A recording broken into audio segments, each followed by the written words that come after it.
बंधु, कथा एक ऐसा समष्टि यज्ञ है कि उसको प्राप्त करने के लिए हमारे हृदय की भूमि को तैयार होना बड़ा आवश्यक है।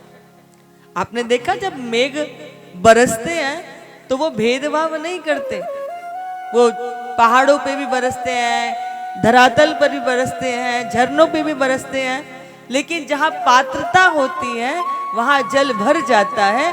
अर्थात जो घड़ा सीधा होता है उसमें जल भर जाता है, परंतु जो उल्टा पड़ा होता है उसमें जल नहीं भर पाता।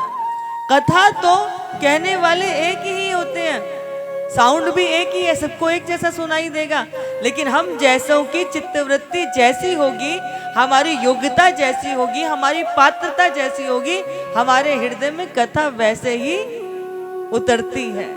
इसलिए हमारी पात्रता कैसी हो। महाभारत की कथा में एक बड़ा सुंदर सा प्रसंग आता है, आपने पहले सुना भी होगा कि जब कौरव और पांडवों के बीच में युद्ध होना निश्चित हो गया था कि अब युद्ध होगा, तब दुर्योधन हस्तिनापुर, दुर्योधन जो थे वो भगवान के पास द्वारिका पहुंचे उनसे सहायता लेने के लिए। और जब दुर्योधन पहुंचे तो भगवान अपने अंतःपुर में अपने शैया पर लेटे हुए थे। दुर्योधन आए, देखा भगवान अभी सोए हुए हैं, तो उन्हें लगा कि सोते हुए किसी को उठाना उचित नहीं होता है, मैं थोड़ी देर बैठ के प्रतीक्षा कर लेता हूँ। और वो सिर के ऊपर सराहने में जो आसन था वहां चढ़ करके बैठ गए।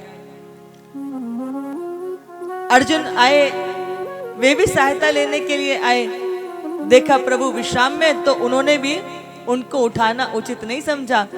और प्रभु की आंखें खुले तो चरणों के पास बैठ करके उनका जगने का इंतजार करने लगे। इधर थोड़ा समय बीता, प्रभु की आंखें खुली। और माताओं बताओ, जब आंखें खुलेंगी तो सबसे पहले दृष्टि किस पर पड़ेगी?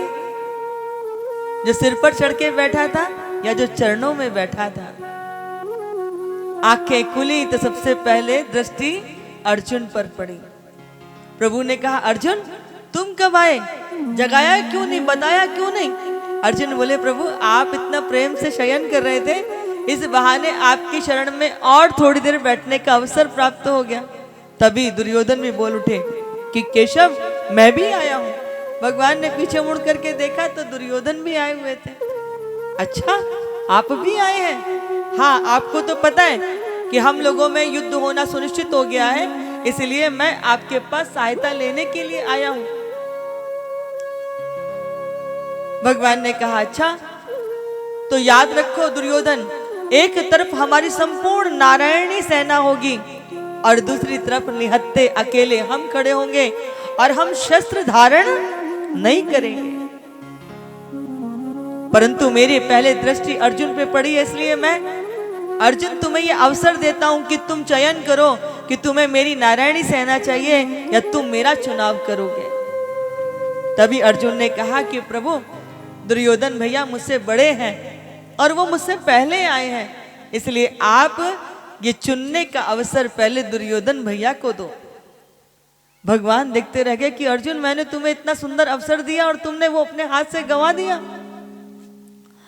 दुर्योधन ने एक पल नहीं लगाया, जानता था कि युद्ध तो सेना के बल पर होता है और यहाँ एक तरफ भगवान की संपूर्ण नारायणी सेना है और दूसरी तरफ ये अकेले खड़े होंगे और वो भी युद्ध में शस्त्र धारण नहीं करेंगे, मैं इनका क्या करूंगा?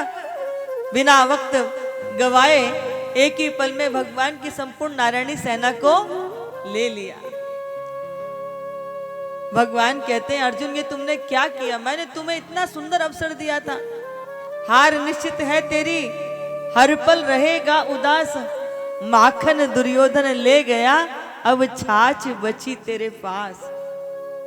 तो अर्जुन ने प्रभु के चरण पकड़ लिए, कहता है प्रभु जीत निश्चित है मेरी और भक्त कभी हो नहीं सकता उदास, माखन लेकर क्या करूं जब माखन चोर है मेरे साथ। साक्षात जहाँ श्री हरि हो, जहाँ साक्षात सतगुरु भगवान हो, वहां भला संसार के पदार्थ उनकी कोई कीमत होती है? जहाँ साक्षात सतगुरु की कृपा सन्निधि मिल जाए और जहां स्वयं आपके रक्षक, आपके तारणहार स्वयं श्री कृष्ण आपके साथ खड़े हो जाएं, तो भला कभी आपकी पराजय हो सकती है। परंतु ये चुनाव तो वही कर सकता है ना जिसके पास दृष्टि हो। अवसर किसे मिला था पहले? अर्जुन को मिला और फिर दुर्योधन को मिला। दुर्योधन भी तो नारायण का चुनाव कर सकते थे ना, लेकिन पात्रता ना हो तो आप उसकी कीमत नहीं समझ सकते हैं।